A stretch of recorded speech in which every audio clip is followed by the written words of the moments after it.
하나님의 뜻은 이것이니 너희의 거룩함이라. 이 말씀은 데살로니가전서 4장 3절 말씀입니다. 하나님의 자녀들은 하나님의 뜻대로 살아야 합니다. 우리 믿음의 선배들은 이런 찬송을 늘 하지 않았습니까? 주님 뜻대로 살기로 했네. 주님 뜻대로 살기로 했네. 주님 뜻대로 살기로 했네. 뒤돌아서지 않겠네. 그렇습니다. 우리 하나님의 자녀들은 하나님 뜻대로 살아야 되고 주님 뜻대로 살아야 합니다.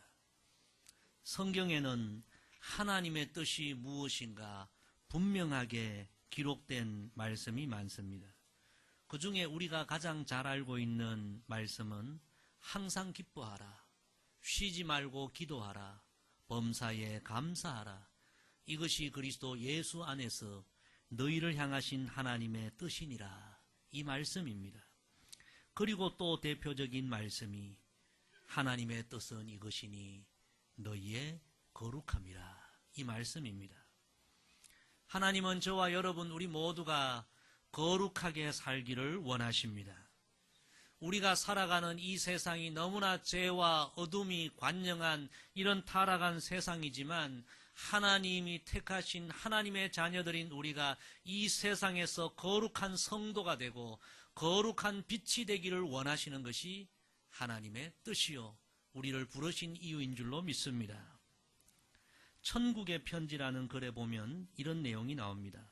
내가 나의 빛이라고 말한 것은 너의 거룩함을 두고 한 말이다. 너는 나의 창조 속에 하나의 거룩한 빛이다. 나의 사랑하는 자여, 너는 나를 대표한다. 너는 나를 위해 빛을 낸다. 그러므로 거룩한 빛의 광선을 내뿜어라. 너는 나를 드러내는 거룩한 램프임을 잊지 말라. 빛이 빛나야 하듯 너도 그래야만 한다. 성도 여러분, 빛이 되는 삶, 오늘 두 번째 예수님 진리의 말씀은 거룩하라는 말씀입니다. 너희는 세상의 빛이다. 세상 사람들 앞에 너희 빛을 비추어라 말씀하신 예수님은 오늘 계속해서 우리가 이 어두워진 세상에 거룩한 빛이 되기를 예수님 말씀하십니다. 바울 사도도 우리에게 이렇게 선포합니다. 너희는 이 세대를 본받지 말고 오직 마음을 새롭게 함으로 변화를 받아 하나님의 선하시고 기뻐하시고 온전하신 뜻이 무엇인지 분별하도록 하라. 성도 여러분, 하나님의 뜻은 우리가 이 죄로 물든 세상에 본받지 않고 세상에서 거룩한 성도의 삶을 살고 거룩한 빛이 되는 것입니다. 우리 옆에 분과 한번 인사합시다. 거룩한 빛이 되십시다. 오늘 우리가 살아가는 이 세상은 성도 여러분, 거룩함이 다 무너져가는 세상입니다. 우리가 정말 이런 세상에 정신을 차리고 살아야 합니다. 우리나라 최고의 재판기관인 헌법재판소에서 성과 사랑은 개인의 문제이기 때문에 간통죄는 이건 맞지 않다. 우리 시대에 이제는 맞지 않는 법이다. 위헌이라고 판결을 내렸습니다. 헌재 재판으로 우리 사회를 지탱해온 거룩함의 방파제가 여러분 다 무너지고 있습니다. 진짜 이런 시대에 우리는 정신을 차리고 영적으로 깨어 있어야 합니다. 광야의 이스라엘 백성들, 하나님이 거룩한 백성으로 선택한 그 백성들이 시딤이란 지역에 가서 모압 여인들을 보게 됩니다. 그리고 유혹을 받아서 은밀한 재미에 빠지게 됩니다. 거룩한 백성들의 거룩함이 무너지기 시작합니다. 그때 우리 하나님은 그 일로 전염병을 보내셨는데요. 여러분, 그 전염병으로 하루에 24,000명이 죽게 됩니다. 하나님께서는 하나님의 백성들의 삶의 거룩함이 무너지면 개인도, 가정도, 국가도, 사회도 다 무너진다는 것을 보여주시기 위하여 매우 엄중한 경고를 하신 것입니다. 성도 여러분, 우리가 살아가는 이 세상 거룩함 다 무너져가고 헌법재판소가 판단을 그렇게 내려도 우리는 이런 시대를 따라갈 것이 아니라 진리 대신 예수님 말씀 따라 살아야 할 줄로 믿습니다. 거기 우리 사는 길이 있고 우리 국가가 우리 민족이 사는 길이 있는 것입니다. 예수님은 거룩함을 지키라, 거룩함을 회복하라, 거룩한 빛이 되라, 우리에게 귀한 교훈을 주십니다. 자, 그럼 구체적으로 오늘 말씀, 우리 예수님 진리의 말씀을 우리 한번 살펴보십시다. 우리 27절, 28절 두 절 다 같이 읽습니다. 시작.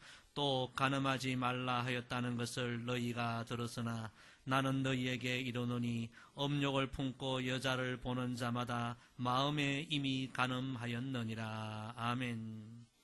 첫째 따라합시다. 마음의 거룩함을 지켜야 합니다. 이 거룩함에 대한 예수님의 가르침의 첫 번째 말씀의 핵심은 마음입니다. 이 세상은 외부로 드러난 죄를 죄로 여기지만 예수님은 드러나지 않아도 마음의 세계에 엄밀하게 일어나는 죄도 죄라고 예수님은 말씀하십니다. 왜냐하면 밖으로 드러나는 죄들은 전부 다 이미 마음에서 시작되었기 때문입니다. 세상은 마음은 어떤 마음을 품든지 바깥으로 드러나지만 않으면 괜찮다고 하지만 우리 예수님은 그보다 더 깊은 근본적인 마음의 동기에 대하여 말씀하십니다. 그래서 예수님 말씀이 진리입니다. 예수님의 이 가르침은 사람의 마음의 세계의 거룩함이 너무 중요하다는 것을 가르쳐 주시는 진리입니다. 성도 여러분, 왜 마음이 중요합니까? 사람은 외모를 보지만 우리 하나님은 우리의 중심, 우리의 마음을 보시기에 마음이 중요한 것입니다. 잠언 4장 23절 너무나 잘 아는 말씀 아닙니까? 모든 지킬 만한 것 중에 더욱 내 마음을 지키라. 생명의 근원이 이에서 남이니라. 여러분, 우리의 삶에 제일 중요한 것이 마음입니다. 살아가다 보면 물질을 잃어버릴 때도 있고 건강을 잃어버릴 때도 있지만 여러분, 마음을 잃어버리면 안 됩니다. 마음을 빼앗기면 안 됩니다. 마음을 빼앗기지 아니하면 우리는 어려움도 다 극복할 수 있는데 마음을 잃어버리고 마음을 빼앗겨버리면 우리 인생은 다 무너지는 것입니다. 그래서 우리 마음을 지켜야 합니다. 예수님은 우리 마음의 거룩함을 지켜야 한다 강조하십니다. 마태복음 15장에 보면 예수님은 입에서 나오는 것들은 마음에서 나오나니. 여러분, 우리 입으로 나오는 것이 단순히 입에서 나오는 것이 아니라 전부 우리 마음에서 나오는 것이다. 예수님 말씀입니다. 그러므로 마음의 거룩함을 지켜야 한다. 우리가 가슴에 새겨야 할 교훈입니다. 성도 여러분, 우리 마음의 거룩함을 어떻게 지킬 수 있습니까? 무엇보다 예수님 마음을 품어야 합니다. 빌립보서 2장 5절에서 너희 안에 이 마음을 품어라 곧 그리스도 예수의 마음이니. 성도 여러분, 항상 예수님의 마음을 품게 되기를 주의 이름으로 축복합니다. 아침에 눈을 뜨고 하루를 시작할 때 여러분 어떤 마음을 품습니까? 우리 그리스도인들은 아침에 하루를 시작할 때에 거룩하고 순결한 예수님 마음을 먼저 품어야 합니다. 그렇게 살아야 마음의 거룩함을 우리가 유지할 수 있습니다. 또한 우리의 마음의 거룩함을 지키기 위해서는 거룩하고 순결한 하나님의 말씀을 우리의 마음에 늘 채워야 합니다. 다윗은 시편 12편에서 이렇게 고백합니다. 여호와의 말씀은 순결함이여 흑도가니에 7번 단련한 은 같도다. 성도 여러분, 이 세상의 모든 것은 전부 불순물로 가득합니다. 그런 것을 우리 마음에 채우면요, 우리가 거룩할 수가 없습니다. 하나님의 순결한 말씀, 흑도가니에 7번 단련한 순은과 같고 순금과 같은 순결한 하나님의 말씀을 우리 마음에 채우면 우리 마음이 거룩함을 유지할 수 있는 줄로 믿습니다. 또 한 가지, 여러분, 마음의 거룩함을 지키기 위해서는 우리는 항상 하나님 앞에서의 삶을 살아야 합니다. 청년 요셉이 보디발 장군 아내 유혹을 받을 때 그 유혹을 뿌리치면서 이렇게 말하지 않았습니까? 내가 어찌 이 큰 악을 행하여 하나님께 죄를 지으리까? 요셉은 늘 하나님을 의식하며 살았습니다. 내가 하나님 앞에 서 있다는, 하나님 앞에 선 존재라는 사실을 늘 기억했습니다. 하나님이 나를 지켜보고 계신다, 이런 마음을 품을 때에 그는 마음의 거룩함을 지킬 수 있었던 것입니다. 종교개혁자 칼뱅도 코람데오, 하나님 앞에서의 삶을 늘 살아갈 때에 그의 이 마음의 거룩함을 지킬 수 있었습니다. 성도 여러분, 사람이 제일 유혹을 많이 받을 때가 언제인지 아십니까? 혼자 있을 때입니다. 사람들이 옆에서 나를 지켜보고 있을 때 유혹에 덜 빠지지만 혼자 있을 때에 사람이 유혹에 빠지기가 쉽습니다. 그때 여러분, 사탄이 어떻게 속삭입니까? 아무도 보는 사람 없어, 괜찮아. 여러분, 이게 사탄의 속임수요, 거짓 속임수임을 우리는 알아야 합니다. 아무도 보는 사람이 없는 것이 아니라 하나님이 나를 보고 계신다, 나는 하나님 앞에 서 있다, 하나님 앞에 선 존재라는 이 사실을 기억할 때에 우리는 마음의 거룩함을 지킬 수 있는 것입니다.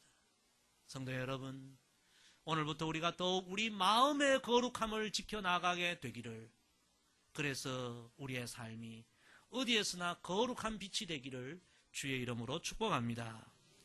계속해서 우리 예수님 진리의 말씀입니다. 우리 29절 30절 읽습니다.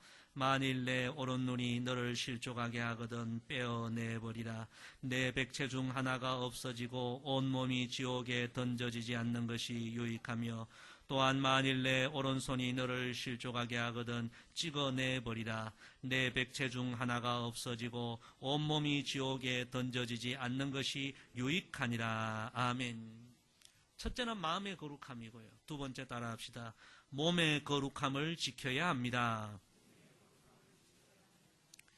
우리 마음의 거룩함도 지켜야 되고 우리 몸의 거룩함도 지켜야 한다는 것이 예수님의 말씀입니다. 오늘 이 두 번째 예수님 말씀에 우리가 주목할 바로 내용은 우리의 눈과 손에 대한 말씀입니다. 매우 중요한 말씀입니다. 예수님은 우리의 삶의 거룩함을 잃게 하는 우리의 중요한 두 지체를 지금 언급하고 계시는데, 그것이 우리의 눈이요 우리의 손이라고 예수님 말씀하십니다. 성도 여러분, 한번 생각해 보십시오. 모든 범죄는 첫째는 마음에서 시작이 됩니다. 그리고 그 다음에는 뭘 통해서? 우리 눈을 통해서, 우리가 보는 것을 통해서 또 범죄가 이루어지고, 그리고는 우리의 손을 통해서 다 이 잘못된 일이 이루어지는 것입니다.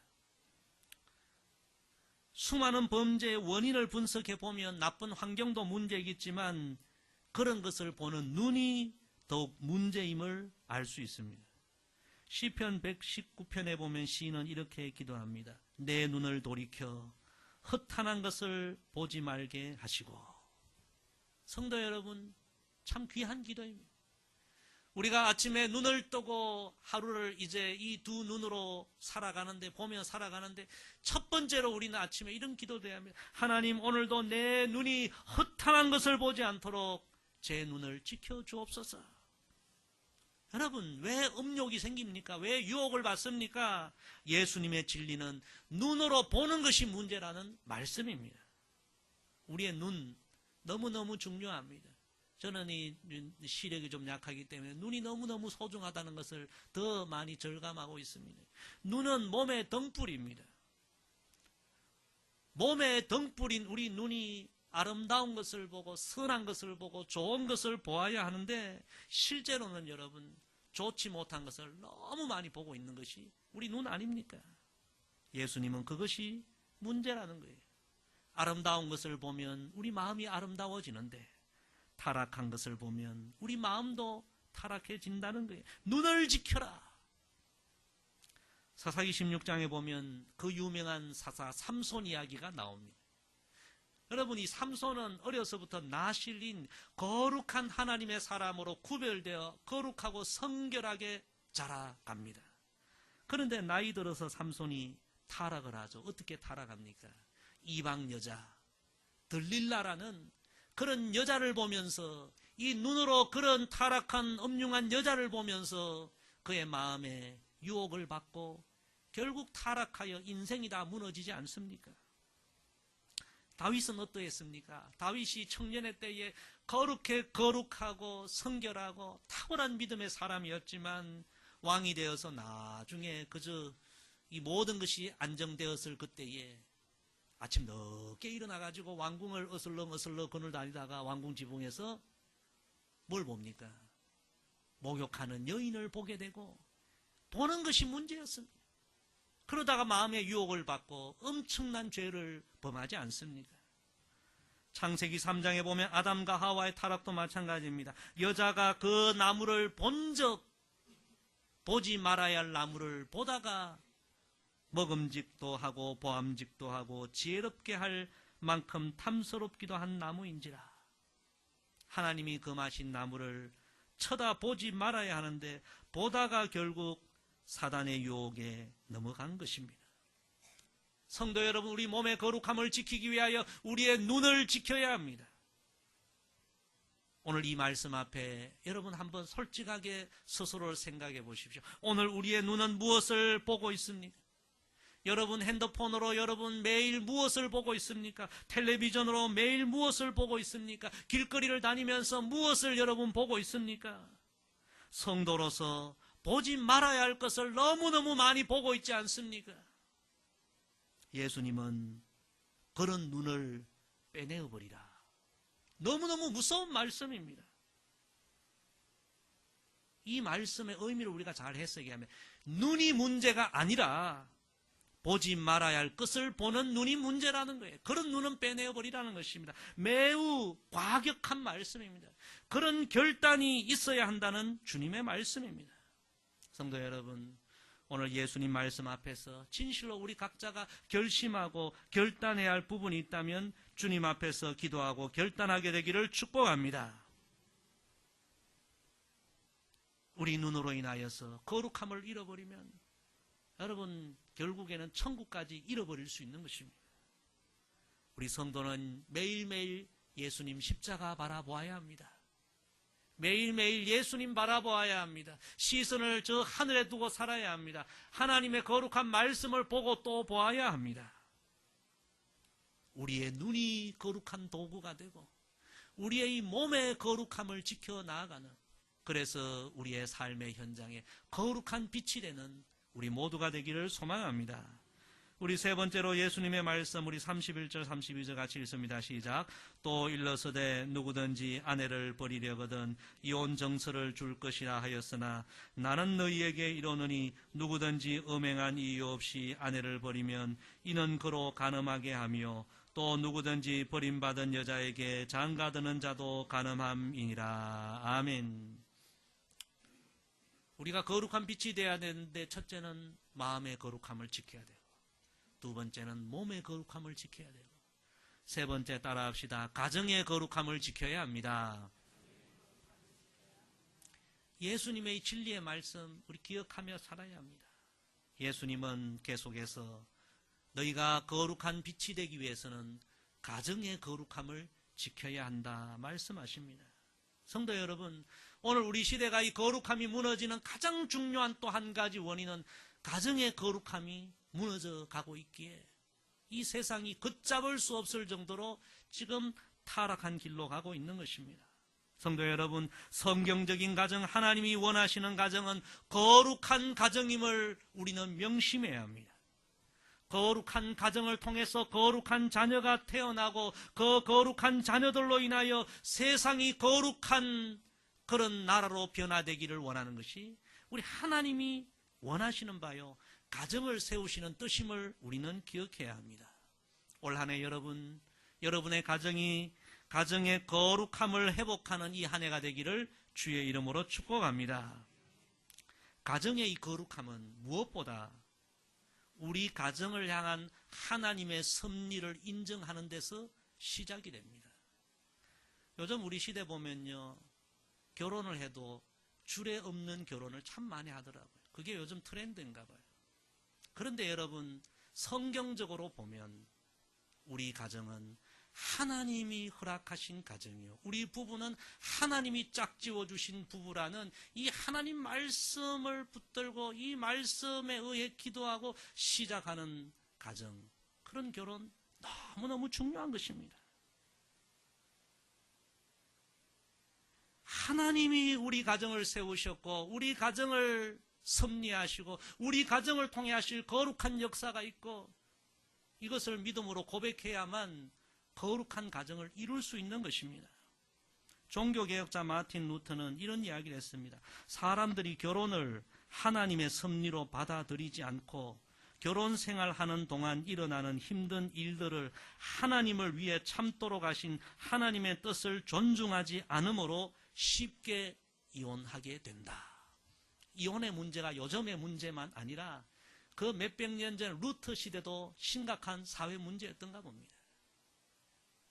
성도 여러분, 부부는 두 사람의 의지에 의해서 세워지는 것이 아니라 하나님이 짝지어 주셨고 하나님이 그 가정을 허락하셨고 그 가정을 통해 하실 일이 있다는 거룩한 계획이 있다는 사실을 믿고 받아들일 때에 거룩한 가정을 이루어갈 수 있다는 이 진리를 꼭 마음에 새기시기를 바랍니다. 그러므로 여러분, 가정의 거룩함은 이런 하나님의 섭리와 뜻을 알고 부부가 이 하나님의 뜻을 이루려는 믿음의 노력을 통해서 거룩한 가정은 세워져 가는 것입니다. 사실 인간적인 기준으로 보면 세상에 완벽한 배우자가 있겠습니까? 한 노처녀가 결혼 상대자를 찾기 위해서 요즘 결혼 상담소 많이 찾아가잖아요. 찾아가서 직원에게 자기가 생각하는 자기의 이상적인 배우자, 이상적인 남성에 대해서 쭉 열거했다고 합니다. 키는 적당하면 좋겠고요. 날마다 다 이런 정장을 입고 아주 그런 스마트한 그런 사람이면 좋겠고요. 늘 걷기를 좋아하고 그렇게 건강한 그런 배우자가 되면 좋겠고요. 쭉 열거를 했습니다. 이 직원이 컴퓨터에 그걸 다 입력을 했는데 컴퓨터가 이런 대답을, 이런 결론을 내렸다고 합니다. 당신이 찾는 가장 이상적인 상대는 펭귄입니다. 그러더랍니다. 여러분, 펭귄이 키가 적당하고 늘 까만 정장 입고요. 얼마나 또 걷기를 좋아하고요. 나에게 딱 맞는 배우자. 요즘 이혼하는 분들이 성격 차이 때문에 내가 못 살겠다. 나에게 100% 맞는 성격을 가진 그런 배우자, 여러분 있겠습니까? 우리 하나님의 백성들은 이 가정은 하나님이 허락하셨고 상대방이 나에게 맞추어 주기를 원하는 것이 아니라 부부가 다 하나님의 뜻에 모든 것을 맞추고 하나님께 맞추면서 서로 연합을 이루어가고, 여러분 그런 가정이 거룩한 가정이 되고 거룩한 부부가 되는 것입니다. 어느 심리학자는요, 연구를 해보니까 사람이 사랑을 느끼는 호르몬이 제일 길게 나오는 때가 약 37개월 정도라고 합니다. 그러니까 결혼해서 한 3년 정도는 이 사랑의 감정으로 보기만 해도 가슴이 설레고 가슴이 쿵쿵 뛰고 그렇게 살아갈 수 있다는 것입니다. 그런데 37개월, 약 3년 정도 지나가면 그런 바라만 보아도 가슴 쿵쿵 뛰는 사랑의 호르몬은 자연스럽게 사라진다는 거예요. 우리 그리스도인들 부부는 이 사랑의 감정의 호르몬으로 영원히 살 수가 없습니다. 또 다른 호르몬, 고린도전서 13장 말씀해 주시는 그 예수님의 인격적인 사랑의 호르몬, 그 사랑은 감정적인 사랑이 아니에요. 서로 다름을 이해해주고 인정해주고 참고 견디고 또 견디고, 그런 사랑의 호르몬으로 거룩한 가정을 이루어가는 것이 바로 하나님의 뜻이라는 말씀입니다. 하나님은 우리 가정이, 여러분의 가정이 거룩한 가정으로 세워지고 거룩한 부모를 통해서 거룩한 자녀들이 또 세워지고 그런 거룩한 가정을 통하여 이 세상의 거룩함이 이루어지는 것이 하나님의 뜻임을 우리가 기억하게 되기를 소망합니다. 하나님의 뜻은 이것이니 너희의 거룩함이라.